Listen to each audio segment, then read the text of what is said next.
Bloody hell, nice one, that. That's a relic now, isn't it? 2010? 2010. Tottenham Look at the Hotspur. team sheet on the back. I guess Inter Milan got some... Right, do you want me to read out? Do you want me to read out both teams? Yes, please do. It'll be magnificent. So this was Tottenham Hotspur, Inter Milan. This was the second leg, November 2nd, 2010, kickoff 7:45. Tottenham Hotspur's team sheet: Hilario Gomez, Alan Hutton, Gareth Bale, Jonas Kabul, David Bentley, Tom Huddlestone, banned from Ketchup, Aaron Lennon, Jermaine Genius, Roman Pavlyuchenko, Robbie Keane, Rafa van der Vaart, Wilson Palacios, William Gallas, Luka Modric, Peter Crouch, Kyle Norton, Giovanni Dos Santos, Jermaine Defoe, Sebastian Bassong, Michael Dawson, Nico Cranchar, Vedran Corluka, Carlo Cudicini, who had to start the game because Hilario Gomez red card last leg, Jamie O'Hara, Danny Rose, Ledley King, Ben Alnwick, Kyle Walker, Sandro, Benoit Rasuakoto, Stripe Pleticosa, and Jonathan Woodgate. Cranchar was a bit of a player, wasn't he? Cranchar was an unreal player. Yeah. This Tottenham squad was against the reigning champions Inter Milan. Yes. Of an in form, unbelievably in form, may I add. Who am I going to say? Julio Cesar. No. Oh. Maicon. He was the best at the time.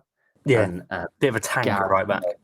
Gareth Bale set him in his line. Anyway, so against Julio Cesar, Ivan Cordoba, Javier Zanetti, Stankovic, Lucio, Thiago Motta, Samuel Eto'o, Wesley Sneijder, Sully Montari, Luca Castellazzi, Maicon, Mariga, Cambiasso, Joel Obi, Paolo Orlandoni, Diego Milito, Materazzi, Walter Samuel, Christian Chivu, Goran Pandev, Coutinho.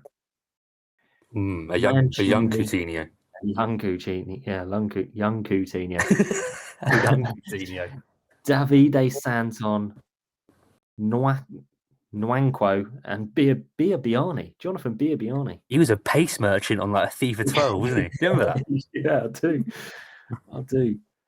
But what a team. I mean, you got some legends scattered all amongst both teams, really, aren't they? That defence was unreal.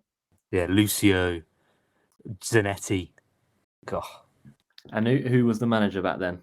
Was it not Mourinho still, was it? No, it wasn't Mourinho. Oh, that's a question then, isn't it? It was Harry Redknapp against. It was very prominent in the Premier League at one point as well. Very prominent in the Premier League. Inter Milan. Not Mancini. No. I don't know then. No other than Rafa Benitez. Rafa Benitez? I completely forgot about that. Me too, funnily enough. I mean, that's a weird one. Well, that's quite a good little segue. Maybe the question for today, as people will become aware, Sento is missing. So I'm going to frame this one for Sam and for Sam especially. That was Inter Milan. Tonight, Spurs face AC Milan. So what's your quick initial thoughts? An hour and 15 or even kickoff? 1-0 down. Going back to 2010, I mean, we beat Inter Milan, and in the next leg we had AC Milan. Oh, I remember that one. Yeah, Peter Crouch. Peter Crouch at the San Siro, back again. Yeah. We're 1-0 down. I think we can pull it out. I mean, Chelsea. Conte's back, isn't he? Conte is back, and I mean, we don't know if that's a good thing or not. We will see. I mean, we need the excitement and enthusiasm that Chelsea had yesterday against Dortmund. Yeah. For some reason, I don't know why, but Chelsea looks proper up for it. The fans were loving it. Yeah. You would think you're on like a 20-game win streak. I think desperate would be the word. Desperate. I agree. Whereas I think Tottenham may be in a bit of a a lull at the Yeah. moment. We're not really neither here nor there. We're still comfortable in fourth, but getting a bit shaky, and I think that's dangerous. We haven't yet messed up to the point where there's no return, but I don't see a great future as it is at the moment. Something needs to change, and that could all change with a win, or it could get worse with a loss. Yeah, but I'm up for it. Be a good game. Be a good game. I think most Spurs fans will be. I can imagine the stadium's going to be buzzing tonight. I wouldn't say it's too far fetched for us to get a comfortable 2-0 win. No, I don't think so. I think AC Milan lost 2-1 on the weekend, so and no away goals benefits us. Exactly. Yeah, no away. No, I did actually miss the no away goals rule at the start when they got rid of it, but I actually think it's probably more even now, isn't it? Because sometimes when one away goal goes in, it just kills the tie pretty quickly. It does, yeah. It does, 100%. I mean, so if we conceded first, we would now have to score 3 goals. Yeah. That's demoralising. And sometimes, when you're watching Arsenal Bayern Munich get tonked 5-0 or whatever, it's an enjoyable watch. But when it's your team on the receiving end, it's not so fun, is it? It's not. It is not. But yeah, so maybe just before we do get into the proceedings of this week's episode of the Pixel Players podcast, a little introduction to what we've been up to this week. You've just bought a greenhouse, I'm aware, Sam? I have. I've bought a lovely greenhouse. Got my little bonsais in it. My girlfriend's going to be great. We also, I found this one a bit peculiar afterwards. I'm not too sure why I didn't think it at the time. So we went to the garden centre. We got the greenhouse, went to the garden centre, got some seeds. Let's grow some tomatoes, cucumbers, peppers, or whatever. We bought some pepper seeds, little bell pepper seeds. And as soon as I got home, I said to my girlfriend, I was like, why did we buy these? We throw them away every time we cook. It's customed that we just throw away the seeds that we could have literally just planted. We just paid money for something we throw away. Yeah, you're right. The whole point of vegetables is you reuse the seeds. We didn't need to buy them. I didn't think about it. Mental. I need to become. Weren't you hoping to see a return on those in the summer? Is it, or is it October sort of time? Yeah. Where I think it will be like late August. Yeah. But it's just nice to see them flourish, isn't it? Yeah. Can't wait for good weather. Oh, no, I mean, it's the first week of March here, and it's been icy rain and snow today. It's been horrible. We've had snow. Yeah, we've had snow down here. Have you? Yeah. But it's too the ground's too warm for it to set, so it just melts straight away. And to be honest, I wasn't in the mood for any snow. We had a good sprinkling of it in December, so I was kind of had it. I want the warm weather now. I'm excited for the warm spring weather. But me too. Sento's not here, so we can't ask what he's been up to. But I can probably just give a hint that he's been very busy sorting out. I think his mum's trying to build a house, so Sento's getting involved with that as you would. And he's here, there, and everywhere looking at soil and stuff, so checking out foundations, I think. But for myself, I was busy on the weekend, on Sunday specifically. Me and my girlfriend actually went to the Women's League Cup final at Selhurst Park. So that was between the Arsenal women's team and the Chelsea women's team. And I thought I'd get a bit of respite away from the men's team. The women's team are notoriously successful and free-flowing and high-scoring and whatever. We did score within the first 2 minutes, to which I was thinking, here we go, this is brilliant. I waited 4 games for a goal with the men's team, and we'd been here 2 minutes and scored already. But no, we lost 3-1. Good experience, though. I did enjoy it. Good day out. A lot more family-friendly, I'd say, than men's football. I think there was a lot less. I do like the tribalism. I like the chanting and all that. But sometimes you look at some people who take it a bit too far. What are you doing? So the people that get a bit violent, you're like, why have you come here for a punch-up? And at the women's football, I don't think you'd get any of that. So much more safer to take if you want to take your young kids to football. I'd definitely recommend going to a women's game. I think it's quite easy to get hold of a few tickets as well. So definitely recommend it. It's a good quality of football actually. Reece James's sister was playing on the wing for Chelsea, Lauren James, and she looked like a bit of a player, to be honest. So good. Enjoyed it. Other than the loss, obviously had a pint of Palace ale, so one of Crystal Palace's own pints. To which the week before I had a pint at the Spurs stadium as well, didn't I, at half time? So You did. Two You weren't weeks, able. 2 You weren't pints. able to watch it whilst in No, view of the ground. exactly. You have to I'm down it sure. quite quick. And for someone like me, you can't burp. It's a proper challenge. So, yeah.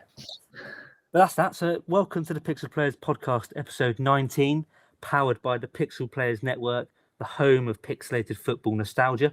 We've got big plans to build the Pixel Players brand. So to join us on our journey, head over to our Twitter where we post flashbacks, legend quotes, fixture news, football trivia, all anchored by our lovely pixel artwork. As well as competitions. We've got one running right now, actually, to do with the Tottenham Milan game. You can win one of the pixelated kits. So, all you got to do for that is submit your scoreline and give us a follow. So keep your eye out for ones coming up, because we'll have plenty more where that came from. You can find us at pixelplayersnft on Twitter, or for the Spanish contingent, which I would normally call Cento to say, it's at pixelplayers_es. That I am George, or at George the Fev on Twitter. Recently changed my name. I am Sam, or Skipper Talk on Twitter. And Cento, if you do want to give Cento a quick nudge or send him something offensive, he is at ratpenat_ on Twitter. I almost tripped up again there saying my app, because if you have been listening to the podcast, you'll know I've probably changed my name about 4 times since starting this. And we're episode 19. I've had 4 Twitter handles. All centered around Fevanova, though. And I think I've settled on one now. George the Fev, George the Fifth. I'm not nothing to do with the fifth. I'm nothing. Don't know what the fifth's got to do, but it just sounds a bit regal, doesn't it? thought I'd keep it. An aristocrat. Yeah, but just to quickly run you through what's going to happen in this episode. So we'll probably touch upon or shoehorn in Chelsea's result against Dortmund last night, because it was a special night for the Chelsea fans. We'll obviously talk about what happened on the weekend's massive scoreline at Anfield. I'm sure you're aware, with Liverpool thrashing United 7-0. Arsenal beating Bournemouth 3-2 with a last-minute goal, and Spurs losing. So we've got a few talking points to get through in terms of the football from the weekend. But we'll also obviously be discussing Spurs in the Champions League as well, who are playing tonight. So it's all happening, really. But before that, we've got Great British Footballer, or Great British Service Station, sorry, or Unfamiliar Footballer. And no Cento, so you're going to have free reign today, Sam, to choose Free between. reign. I think I've got them all right. I think you probably, if you I'm on the front. yeah, I think because Cento's called quite a few wrong, hasn't he? Yeah. Going first. So we'll see how you cope with this one. So obviously it could be, for those out there wondering what this is about, it could be the name of a random service station around the United Kingdom, or a fairly unknown footballer. So the name this week is Seddon. Seddon. Well, that's a tough one. SEDD 0 0? Oh. It's like a gamer tag. Seddon. SEDDON. SEDDON. I feel like, yeah, okay.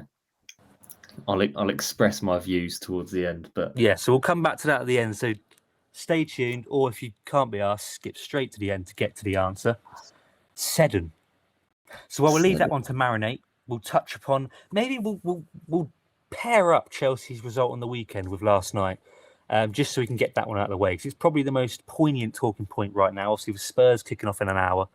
Last night, Chelsea played Dortmund, and that followed a 1-0 win against Leeds United on the weekend, a game that Potter basically couldn't lose. Wasn't a thrilling match.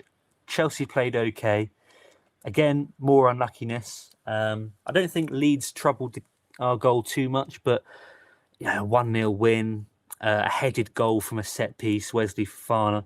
It was pretty routine stuff. And although it was a win we needed, 1-0, I don't think it gave the fan base the lift that we thought a win would do, because we haven't won in so long. I kind of disagree with you there, because I mean, as soon as you won that game against Leeds, you said, right, I feel like we can swing things around now, because a win against Dortmund, 2 on the bounce, and you would be happy with that. Yeah. It gave you that little glimmer of hope that going into the Dortmund game, you were positive about, rather than, expecting nothing really. But Yeah. I think it did subtly change everyone's minds because the Yeah. atmosphere at Stamford Bridge yesterday against Dortmund, Yeah. they were all up for it. It was electric. Yeah, it was electric. I mean, Dortmund brought the flares. Yeah, I really liked that at the start. It gave a good ambience, didn't it? The yellow smog. Ambience is one word. Yeah, Yeah. couldn't see anything at one point.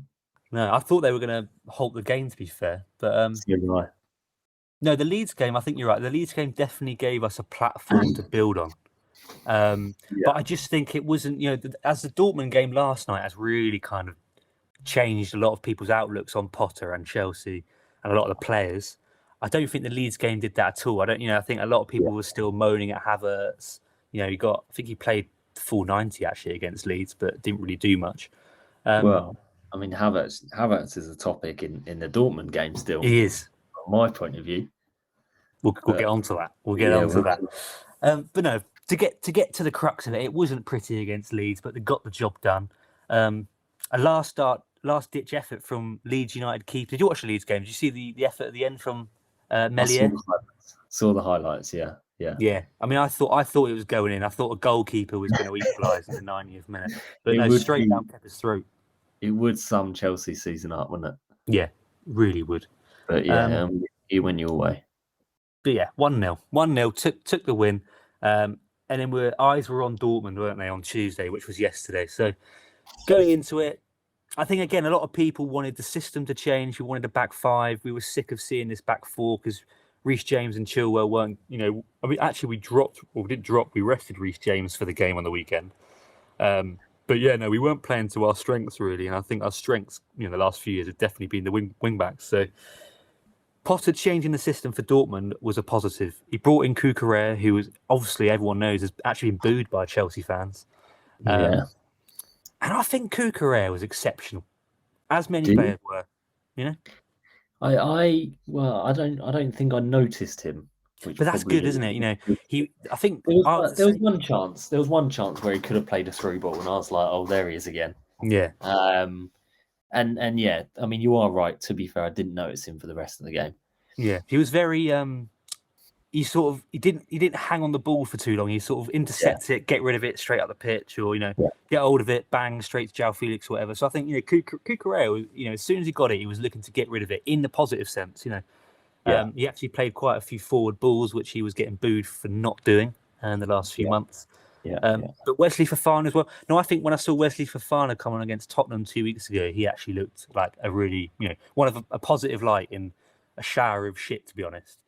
He was very proactive and intercepting ball. He likes a biting challenge. I quite like Fofana. I'm warming to him. 80 million was a lot of money, but I'm liking what I'm seeing. Yeah. Yesterday again against Dortmund, strong performance. Reece James, Ben Chilwell, great performance. Enzo Fernandez, I think, to not keep Bellingham quiet, but to go up against Bellingham's no easy feat. And I think he did really well. I think Enzo Fernandez, again, he's blending in, he's settling into the country, new teammates, can't speak English still. I think he's doing really well. What do you think of Enzo so far? He's very cool. He's not taking games by the scruff of the neck yet, but I think and I think that's the problem, isn't it? I think the problem is how much he was purchased for. Yeah, and when you spend that amount of money, you should expect them to hit the ground running. Yeah, and I mean he's been a good signing. Has he? I'm not sure. He's been okay. He's been okay signing. I think you overpaid for him. Don't get me wrong. I think we overpaid. That's the problem. Yeah. That's the problem. He's not a bad player by any stretch, and he plays well. But how do you think Chelsea actually played against Dortmund? Do you think you deserved to go through? Yeah, I think over the two legs, I actually think the away leg as well. I think the away leg, we missed so many chances. I don't think we should have lost the away leg. So, and yesterday, I think Dortmund were fairly quiet. I remember a save from Royce from a free kick, which was pretty good from Kepa. There was a ball that flashed across the face of goal. And obviously that last-ditch chance from, I think the guy who gave away the penalty. They went straight down again to throw it at Kepa. But, I think we did enough to win the tie. And the performance yesterday, Kai Havertz, I don't know what you're going to say about Kai Havertz regarding the game, but I think he looked like a almost a new player yesterday. I mean, I don't know whether it's because it's against German opposition and he knows that the whole of Germany are watching him, or He doesn't look happy though, does he? no, he doesn't look. He doesn't look. He never has, though. In a way, do you know what I mean? Yeah, but he doesn't look there. And I mean, he scored a goal that was off for an offside Great finish, on wasn't it? Sterling. It was a great finish, but I mean that shows what he's got, but he never does that. I mean that's because he's relaxed. I mean, I think And the back commentator. heel. You see the little back heel he did as well. Do you see that back Yeah, heel? yeah. But I think watching him play is just exhausting because he doesn't look happy. Yeah. The penalty, yeah, I mean, he missed the penalty. I would be fuming if I was Dortmund because I genuinely do not think that should be retaken. Yeah. I mean, Chelsea player was about 6 feet into the box, and Chilwell, yeah. that has to be taken into consideration. Yeah. But ignoring that, he retook the penalty, went exactly the same way, did what he wanted this time, and he scored it. Happy days. Yeah. What did he do for the rest of the game? I think he linked up play quite well. I think he was physical when he needed, and that's the problem with Kai Havertz. I don't think he's acclimatized to the physicality of the Premier League. But I think slowly I'm starting to see a difference. But the problem is with Kai is I'm expecting him now to fall off again, and to see more of what we've been seeing, of the Southampton or the Leeds game, because this is what he does. He pops up for one game, shows up, and then he kind of disappears again. So I want him to keep it going now. Yeah, the performances. But who do you replace Kai Havertz with? Wow, there's all sorts of names being thrown around, isn't there? I mean, that Victor Osimhen from Napoli, he's going to cost 100+ million, isn't he? I was talking in your 36 man or whatever it is squad. Yeah. On the starting 11. On the starting 11, who can change it with? You could play Broja, couldn't you? But he did his ACL in that centre, so I think his season was over when that happened. But no, he's an out and out striker, and I think it would have been good to see him, fit for the rest of the season, because Aubameyang's been frozen out, which is quite sad. But I don't know why we got him in the first place. I mean, it's a silly signing. A bit weird. But also, I don't think Sterling had a great game. No, Dortmund. I mean, this is the thing. Chelsea have had no luck at all in the last 3 months, and then yesterday, the Sterling goal, he scuffs the first shot, sits up nicely, bit of luck. The Havertz one misses the first penalty, gets retaken, bit of luck. So I think yesterday we suddenly started getting all this luck that's been sort of kept from us. It is interesting though, because I mean the two players who stood out for me as questionable were Sterling and Havertz, and they're the ones which won you the game. Yeah. Well, we'll have to wait and see. I'm personally, and to see Graham Potter punch in the sky after the game. He couldn't watch the penalty, could he? He couldn't watch. Couldn't watch. And I said on my Twitter, do follow my Twitter, be in the description below. I was saying before the game that Graham Potter really needed a result like that. We really needed to play a big game, turn the tie around, change perspective for a few of the fans, and just get a bit of a team atmosphere. Because when you look at Arsenal, you can really see that team atmosphere and the bond between the players and the fans, can't you? It's painful to watch. Yeah, absolutely. But it's really strong, isn't it? And you have to really applaud Arteta for that, because before he came in, it wasn't like that at all. But slowly, I'm hoping now. We've seen Potter get a good result against a good team. Dortmund hadn't lost in 10 in a row. I think they'd won 10 on the bounce actually. So it's an informed team, and we've knocked them out. So I think from now on, we've got Leicester away on the weekend. Let's get another win, and who knows? Start stringing the wins together. That's what all you got to do in it. So. Do you think that result pushes Bellingham even quicker? No Champions League, no Champions League trophy this year. He looked. Did you? I don't know if you've seen the footage, but after the game, he looked really cheesed off. He was pushing cameras out of his faces and throwing balls. Well, I could tell that from the last tackle right at the end. He did a strong challenge on Reece James. He did a challenge on Reece James, didn't he? Yeah, he looked pissed off. Yeah. Reece was trying to chat with him or whatever, and he just kept walking off. So yeah, you could see he wasn't happy. But why would he be happy? Where do you think Bellingham goes in the summer? Liverpool, United? Where does he go? I mean, United's appealing to everyone now, I'd say. Most people are saying Liverpool. His dad's a Gerard Liverpool. saying I think his dad's a Liverpool supporter or something. doesn't mean he is. Who's your dad support? Yeah, well, keep that one quiet. But no, if I had to say, I can see him going almost anywhere. I can see him at Madrid. I can see him at Liverpool. I can see him at City. I think United's the one. I think United is the most attractive at the Yeah, moment. Ten Hag. I mean, they did just get bashed 7-0. He can change that. Yeah. Anyway, well, the Champions League draw is obviously coming up. We'll see Chelsea get drawn against. I've had a cheeky prediction. We'll move on to Spurs probably next. Spurs play tonight against Milan. If Spurs get through, I've made a cheeky little call that Chelsea are going to draw Spurs in the quarterfinal. So, yeah.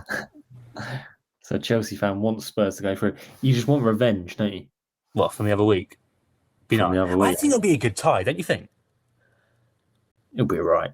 I mean, I can't remember being drawn. I mean, we were drawn against Liverpool and Man United. I remember Man United actually got drawn against in the quarterfinal. But yeah, but a London derby in a Champions League. Definitely try and get tickets to that one. Yeah. That would be intense. Anyway, moving on from Chelsea then. A good week for Chelsea, actually, to Spurs. So playing in a little under an hour.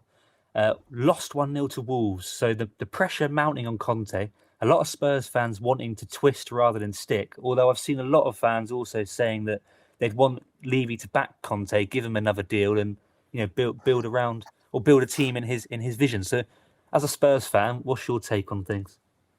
I don't know, mate. I don't know what the problem is. There is evidently a problem there, and something needs to change. I don't know if that's Conte or if it's Levy, or what. Conte has been ill. He is back. That could reignite the spark. But Tottenham just look dead.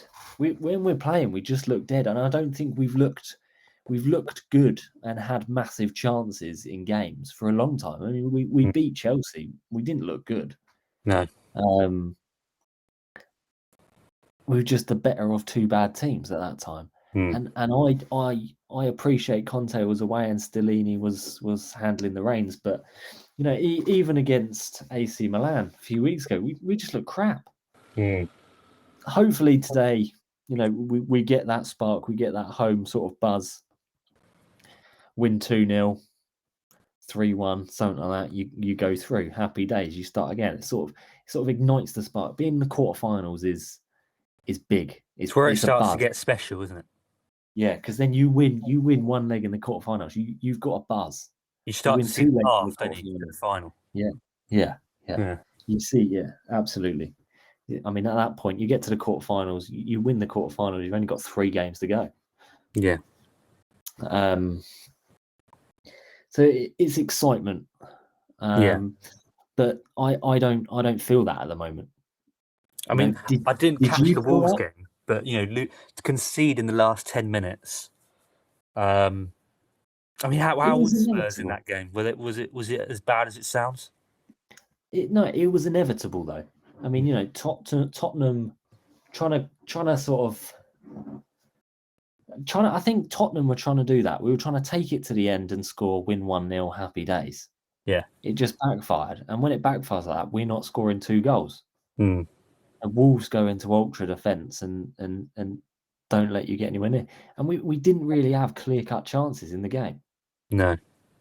I'm used to seeing a Tottenham produce so many chances. And I haven't seen that in a long time. With a front 3 of Kane, Son, and Kulusevski that you can even change out. Whack a Lucas Moura in there. Whack a Richarlison in there. What this Danjuma? What's Danjuma purchased for? What is he doing? He's played. I think he's played a combined maybe 50 minutes or something. But I think, and I'm seeing Tottenham fans on Twitter sort of fuming about it, sort of like saying this clearly shows that he was never part of Conte's plans. It was just a Levy signing, trying to get in there. But this is the problem. You got Danjuma, and we used to have Who did we used to have? Who did we buy? I can't remember his name. Who, Bergwijn? No. He was a wing back. He was a young one, and Doherty. we thought he was going to be good. No, a young one, very young one. We Oh, thought he Jed barely Spence. played like Jed Spence. That's the one. Jed Spence. See, Jed Spence. We buy Jed Spence, and he's going to be like a young one, and you expect him to be the next Carl Walker or the young Danny Rose, Yeah. and he never plays. Yeah, So and then he it's goes like- on loan, and he doesn't look half bad, does he? Looks all right. No, he doesn't. He looks all right. Yeah. But then, what's the problem? There feels like there's a fundamental problem with Spurs, and only a win against AC Milan today can bring us out of it. Yeah. So what is your score prediction going into this evening then? 2-0. 2-0. Yeah, I struggled to see us score 3, to be honest. Yeah, I get the vibe that the stadium and the fans are going to pull Spurs through tonight.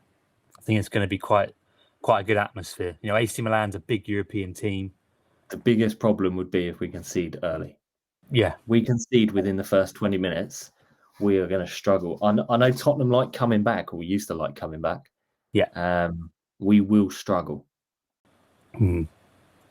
Yeah. Once the fans get a bit frustrated. Yeah. Who knows? Well, we'll have to wait and see for that one. That obviously is happening this evening. So next time we record, we'll give you the fallout from that. We'll see if this Chelsea Spurs quarterfinal does materialise. We'll move on to one that maybe will leave a little sour taste in the mouth, because then we can end on a sweeter note after. So Arsenal went 2-0 down to Bournemouth, and you were messaging me, and I was saying, I was begging for the result. At 1-0, I wasn't excited. I thought, it doesn't matter. Well, it was 1-0 after 9 seconds. Yeah. 9 seconds. So, and I just thought there's no chance Arsenal don't come back. So I didn't get excited. But as soon as that second goal went in, I thought, here we go. But what happened after that, Sam? Run us through it. What happened after that? What, minute by minute? Please. So the excitement kicks in at 2-0. And I mean, quite a lot of time elapsed between the 1-0 and the 2-0, which helped fuel the fire, didn't it? Yeah. It sort of built the suspense. Half time came and it's still 1-0. Yeah. The 57th minute comes and it's 2-0 Bournemouth.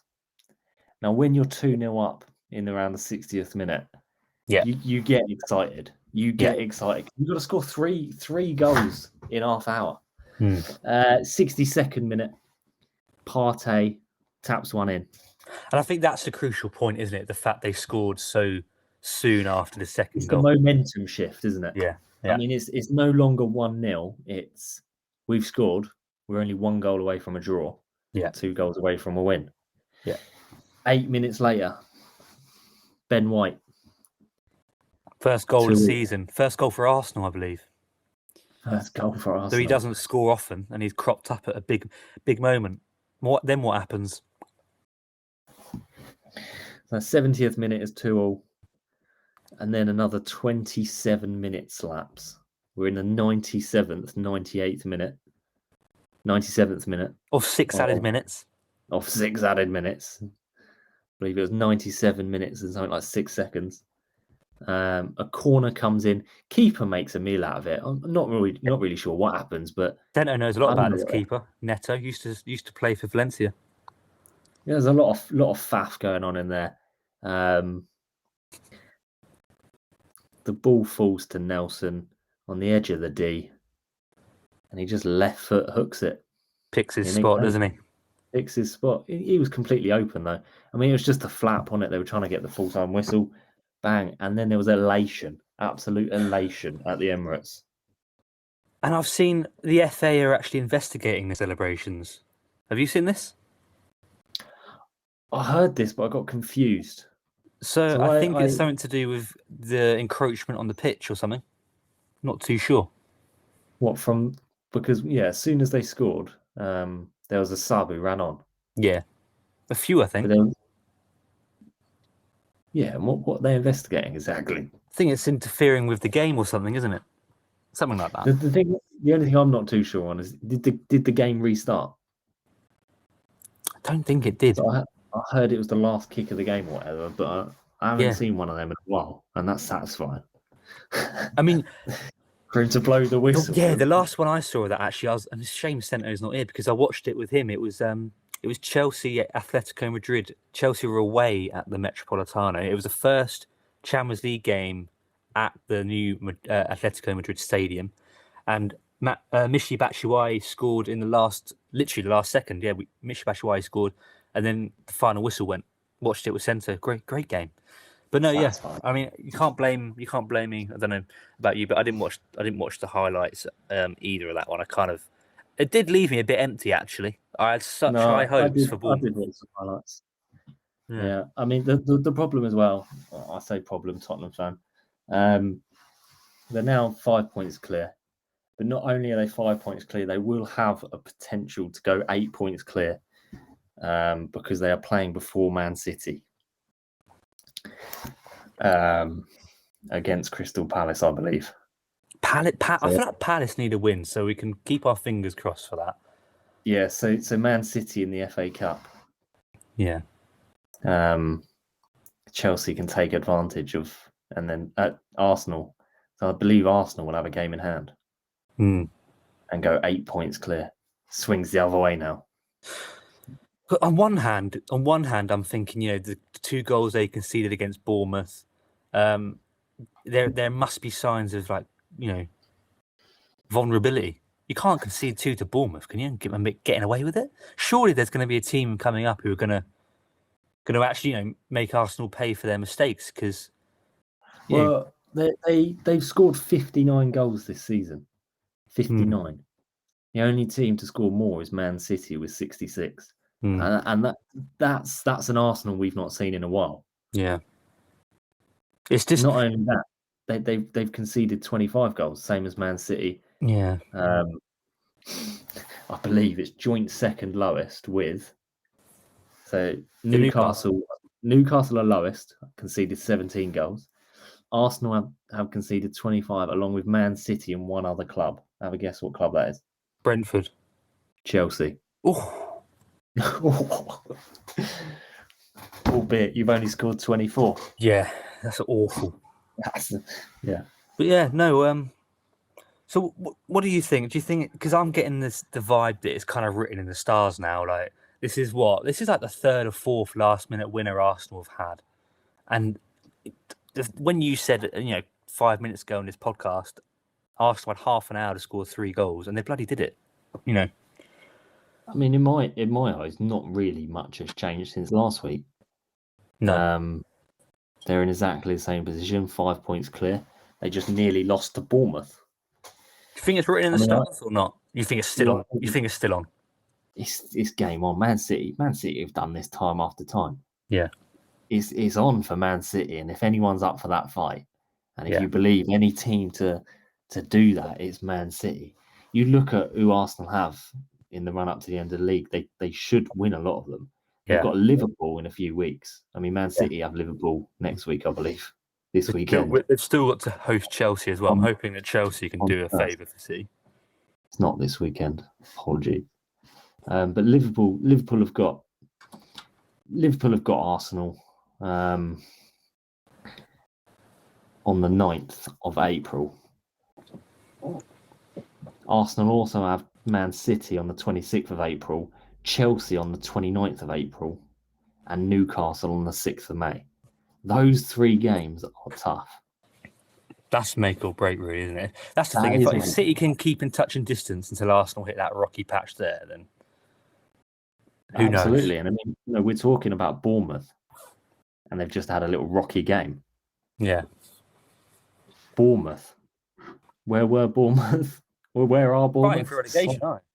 They're slap bang bottom. So, I don't think it's gone. A lot can change. 12 games left. Let's see. Yeah. 2/3 of the way through the Premier League. I really thought if Arsenal did drop points to Bournemouth, that was it. I thought that would have been it. To drop points. If they did, it would. Yeah. So maybe it's a good thing that it's still on.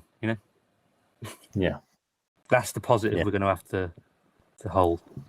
You tell yourself that. So Premier League wise, we've just had the sour apple. We'll move on to the sweetness of Liverpool thrashing Man United 7-0. United humbled. And as the great Grizz Khan quotes, football is a humbler. United and Ten Hag dismantled in front of 60,000 fans and maybe most probably millions across the globe watching. And after such a positive spell where they knocked out Barcelona and won the League Cup, where does this humiliation leave the Red Devils? Some saying it's their worst defeat in the Premier League era, and I believe it's the worst or the biggest margin of winning or defeat ever in that fixture between Liverpool and Man United. So I think the second last one was 6-1 to Tottenham. yes, COVID year, that wasn't it? I think. Yeah.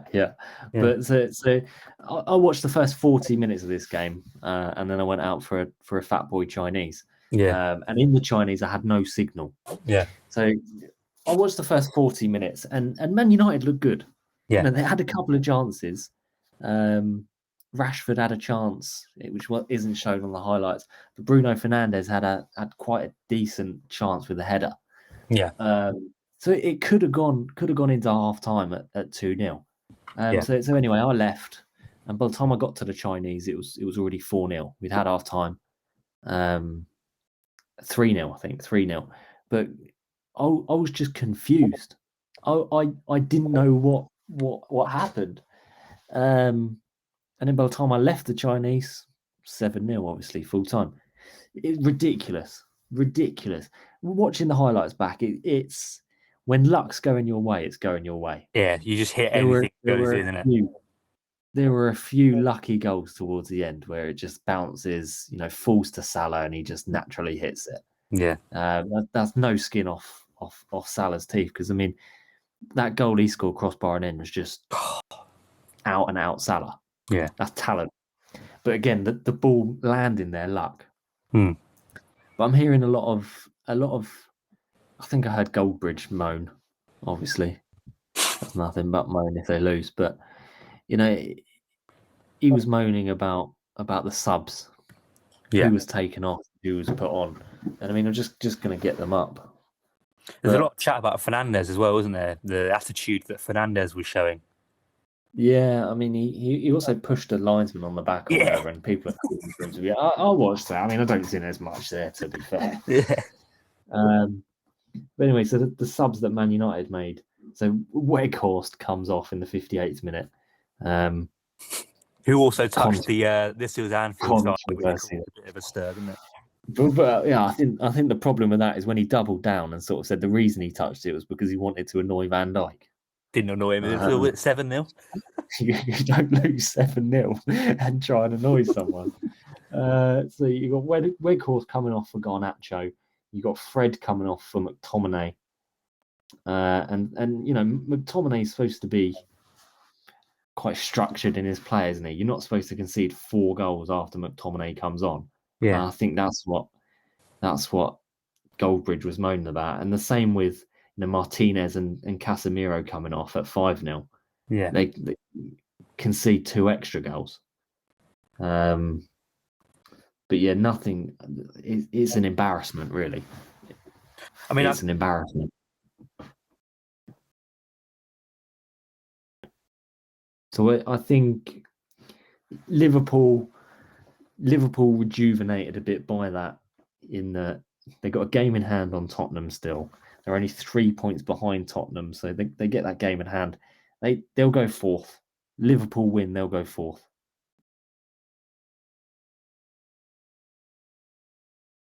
On goal difference. Be awful, wouldn't it? Diabolical, mate. Liverpool going 4th. I think the worst part about Liverpool going 4th for you is that Liverpool and Chelsea were only a few points apart. Neck and neck a month ago, yeah. Neck and neck a month ago, yeah. And they've just been on a decent running streak. Lose 3-0 to Wolves and come back with a win-win, draw, win-win. Yeah. That does get to me. Yeah. Yeah, it may get to you, but I mean, they've got Bournemouth next, which they should win. Then they've got Real Madrid, Man City, Chelsea, Arsenal, all in a row. That's rough. Yeah. Well, their confidence must be sky high. You know, to beat your rivals 7-0. To go into that and win 7-0, yeah. And Darwin Nunez is hitting a bit of form as well, isn't he? So he's scoring a couple of goals against Man United. yeah. Well, we'll move on from the Premier League then. Obviously, a full paper of fixtures coming this weekend. Get onto our Twitter at pixelplayersnft to see our fixture list. We'll choose a few fixtures from the weekend across the whole of the footballing world. And there might even be a little opportunity to win a Pixel Player. So keep your eyes out for that one. We'll move on to a few of the La Liga games. Obviously, we have no Cento here to talk us through.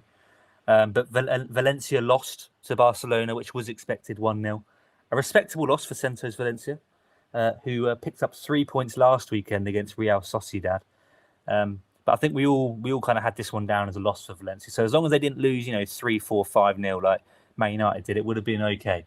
So to get the 1-0 loss to Barcelona, I think they should hold their heads up, move on. And they've got Osasuna this weekend. So they should, or they are probably favourites for that one. So they've got a good chance to get out of that relegation zone again, which they have fallen back into. Valencia are 18th. So they'll be hoping they can get the win up against Osasuna. Betis and Madrid drawing 0-0. So Real Madrid, they're in hot pursuit of Barcelona, but they're slowly lagging behind. That gap is getting bigger and bigger. It's now at 9 points. So Barcelona are the strong favourites to win La Liga now. Madrid might still fancy themselves for the Champions League, though.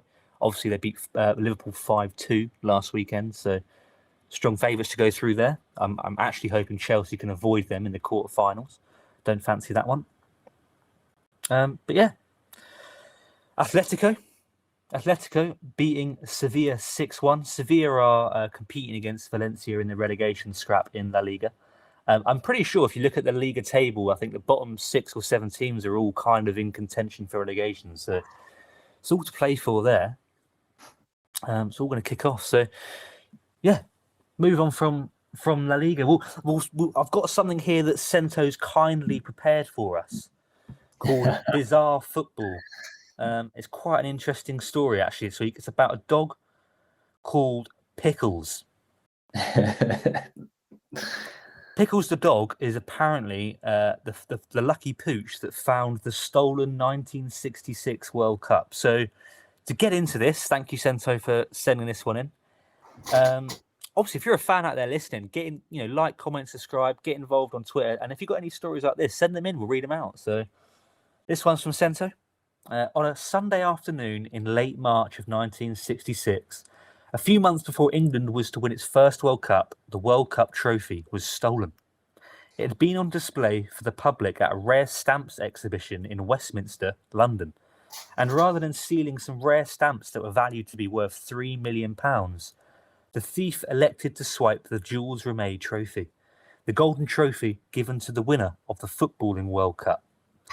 By the next morning, England was the laughingstock of the entire world. The World Cup trophy had been nicked, and nobody knew how. The security guards were incredulous as to how the cup had been stolen, and now, barring the return of the trophy, there was to be a full-blown investigation. With little to work with, London detectives chased their only lead, a suspicious-looking man with greasy black hair, and has been seen leaving the hall. But not long after it was stolen, the chairman of Chelsea Football Club and the Football Association, Joe Mears, received a ransom note from a man named Jackson asking for £15,000 in exchange for the silver gilt trophy. This Jackson also asked that Mr. Mears not involve the police and that the negotiations stay between himself and Mr. Mears. However, Joe Mears did report the ransom note to the police. The next day, Joe Mears, a briefcase full of fake money in tow, met the man responsible for stealing the World Cup, only to have the police arrest him promptly on sight. Jackson turned out to be a man named Edward Betchley, who swore profusely that he had been merely a go-between and that the culprit the authorities really wanted was an underground figure named the Pole. Despite his pleas, Mr. Betchley was later convicted of the crime and sentenced to 2 years in prison. The Pole, if he did indeed exist, was never found. Scotland Yard, all of a sudden, and the rest of the world still had a big question looming over them. Where was the trophy? Afraid it was a hopeless case, the FA even had a duplicate trophy secretly made. Nearly a week later, David Corbett and his faithful canine companion, Pickles, were taking a walk in Balula Hill, South London. Pickles, a black and white collie, seemed more determined to follow his nose than usual, and on this day, David Corbett felt the need to oblige him. The clever collie stopped at what appeared to be a package wrapped with newspaper. Upon unwrapping the newspaper, Mr. Corbett found that the package was indeed the Jules Rimet trophy. Fame and fortune ensued for Pickles and David Corbett. They were awarded a £5,000 prize, and Pickles was awarded the silver medal of the National Canine Defence League. Additionally, Pickles was named Dog of the Year, appeared in a few television programmes, and even appeared in the movie The Spy with a Cold Nose. So that's a bit of a crazy story. A dog finding the World Cup trophy. Now, Also, funny enough, Joe Mears, who this is commenting on being the chairman of Chelsea and the man who was contacted by the thief, I actually follow, I think it's his son on Twitter. no relation to Ray Mears. Ray Mears. I mean, Ray Mears. You know, Ray Mears is the Bear Grylls guy, isn't he? Anyway, but also what I think is mental is that 5,000. Now, back then, how much is that? 1966. £120,000. A bit of a payday, isn't it? That's a relative payday for finding a package. For going on a dog walk. For going on a dog walk. Imagine your dog earning you 120 grand. It's magnificent, isn't it? Yeah. You'd be buying that dog beef dinners for the rest of its life. Anyway, moving on. Do we want to do a few Ascentos? Ascentos sent us a couple of little news stories. We'll read a few out, but I'm going to save a few of them because some of them we can actually leave till next week upon his return. So just a couple of them.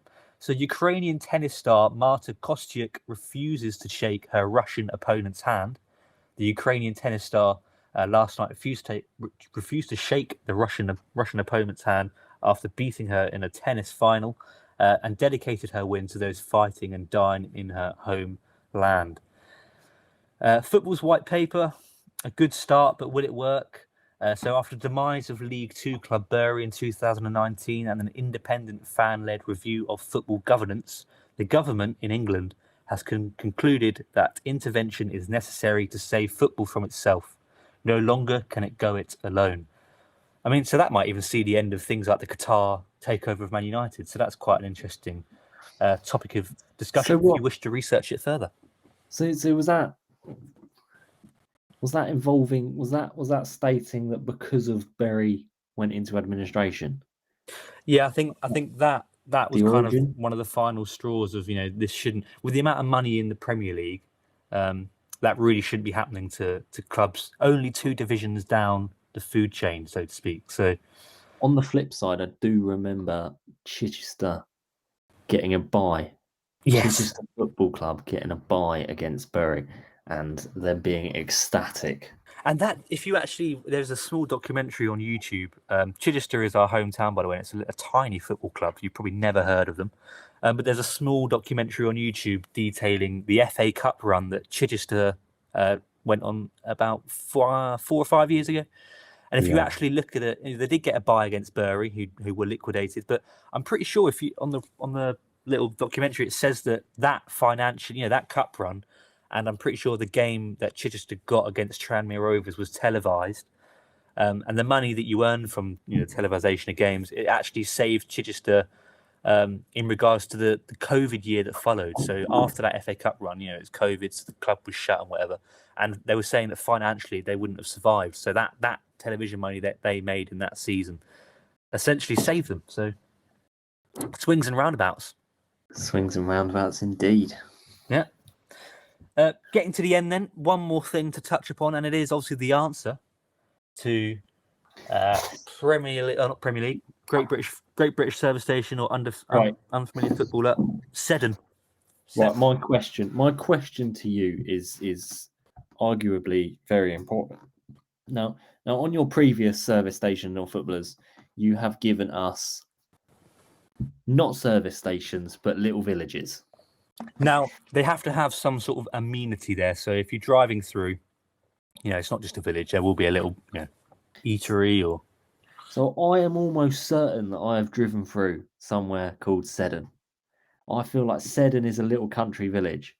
At the same time, I feel like it could be a surname. James Seddon, Peter Seddon, Owen Seddon.